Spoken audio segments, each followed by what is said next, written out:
Hi friends, நான் உங்கள் Sumathi. Welcome to Pattu's food zone. இன்றைக்கி நம்ம இட்லி, தோசை, சப்பாத்திக்கெல்லாம் செட் ஆகிற மாதிரி சின்ன வெங்காயம் சேர்த்து தக்காளி சட்னி எப்படி ரெடி பண்ணுறதுன்னு தான் பார்க்க போகிறோம். வீடியோக்குள்ளே போகிறதுக்கு முன்னாடி சேனலை சப்ஸ்கிரைப் பண்ணிவிட்டு பெல் ஐக்கானை கிளிக் பண்ணி வச்சுக்கோங்க. வாங்க வீடியோக்குள்ளே போகலாம். சட்னி பண்ணுறதுக்கு ஃபஸ்ட்டு கடாயில் 3 டேபிள் ஸ்பூன் அளவுக்கு எண்ணெய் சேர்த்துக்கலாம். எண்ணெய் நல்லா ஹீட் ஆனதும் இது கூட 1 டேபிள் ஸ்பூன் அளவுக்கு கடுகு சேர்த்துக்கலாம். கடுகு நல்லா வெடித்து பொரிஞ்சு வந்ததும் இது கூட 5லேருந்து 10 பூண்டு உரிச்சிட்டு சேர்த்துக்கலாம். கூடவே 1 கப் அளவுக்கு சின்ன வெங்காயம் சேர்த்துக்கலாம். இது கிட்டத்தட்ட 200 கிராம் இருக்குது. தோல் இருக்கே கஷ்டப்பட்டு தான் எல்லோரும் சின்ன வெங்காயத்தை ஸ்கிப் பண்ணிடுறோம். ஒரு அரை மணி நேரத்துக்கு முன்னாடியே தண்ணியில் ஊற வச்சுட்டு உரிச்சிங்கன்னா ரொம்பவே ஈஸியாக இதை உரிச்சிடலாம். ரொம்ப டைமும் எடுக்காது. அப்படி இல்லைன்னா வீக்லி ஒன்ஸ் உரித்து ஒரு கப்பில் போட்டு ஃப்ரிட்ஜில் ஸ்டோர் பண்ணிட்டீங்கன்னா உங்களுக்கு பிரச்சனையே இருக்காது. எல்லா குழம்புக்குமே யூஸ் பண்ணிக்கலாம். ரொம்பவே ஹெல்த்தியும் கூட. வெங்காயம் நல்லா வதங்கினதும் இது கூட ஒரு விரல் அளவுக்கு இஞ்சி தோல் சீவிட்டு நல்லா சின்ன சின்னதாக கட் பண்ணிவிட்டு சேர்த்துக்கலாம். கொஞ்சம் பெரிய சைஸில் 4 பச்சை மிளகாய் சேர்த்துக்கலாம். நீங்கள் சின்ன சின்ன பச்சை மிளகாவை எடுக்கிறீங்கன்னா ஒரு 6 சேர்த்துக்கோங்க. கூடவே 3 வரமிளகாய் சேர்த்துக்கலாம். பச்சை மிளகாவும் வரமிளகாவும் சேர்த்து செய்யும்போது சட்னி ரொம்பவே டேஸ்ட்டாக இருக்கும். இது எல்லாம் ஒரு 3 நிமிஷத்துக்கு நல்லா வதங்கி வரட்டும். இப்போ இது கூட 2 கொத்து கருவேப்பிலை சேர்த்துக்கலாம். தக்காளி சட்னிக்கு எப்பயும் காரம் அதிகமாக இருந்தால் தான் சாப்பிட்றதுக்கு நல்லாயிருக்கும். அதனால உங்கள் தேவைக்கு ஏற்ற போல் காரம் சேர்த்துக்கோங்க. இஞ்சி பச்சை மிளகாய் எல்லாம் எண்ணெயிலேயே நல்லா வதங்கி வந்ததும் இது கூட இப்போது தக்காளி சேர்த்துக்கலாம். இது போல் தக்காளியை கொஞ்சம் பெரிய சைஸில் கட் பண்ணி சேர்த்துக்கோங்க. அப்போ தான் சட்னிக்கு கரெக்டாக இருக்கும். 1 கப் வெங்காயத்துக்கு 1.5 கப் தக்காளி சேர்த்துக்கலாம். இது கிட்டத்தட்ட 1/4 கிலோ அளவு இருக்குது. நல்லா பழுத்த தக்காளியை சேர்க்கும்போது தான் சட்னி ரொம்பவே நல்லா வரும். இப்போ தக்காளி வேகிறதுக்காக கொஞ்சமாக கல்லுப்பு சேர்த்துக்கலாம்.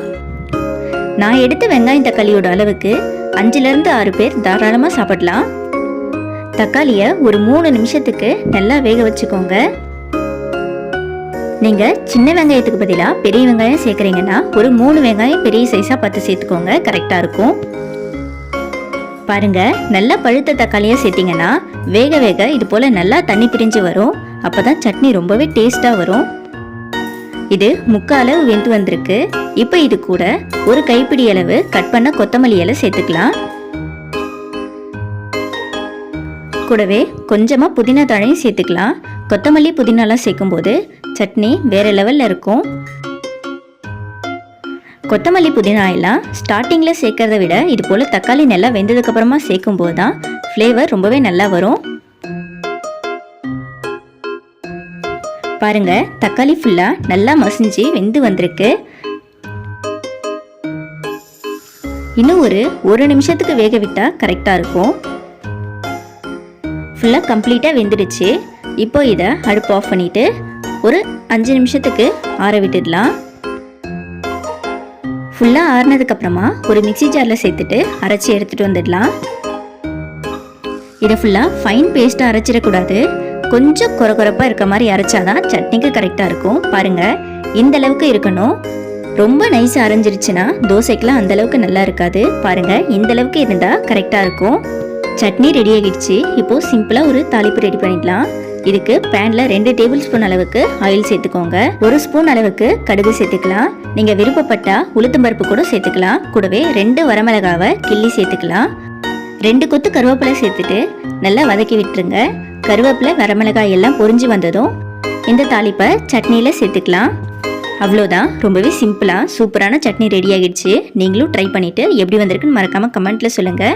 வீடியோ பிடிச்சிருந்தா லைக் பண்ணிவிட்டு நம்ம சேனலை சப்ஸ்கிரைப் பண்ணிவிடுங்க. கூடவே தக்காளி சட்னி பிடிக்குன்ற உங்கள் ஃப்ரெண்ட்ஸ் அண்ட் ஃபேமிலிக்கும் இந்த வீடியோவை ஷேர் பண்ணி விடுங்க. இன்னொரு வீடியோவோட மீட் பண்ணுறேன். பாய்.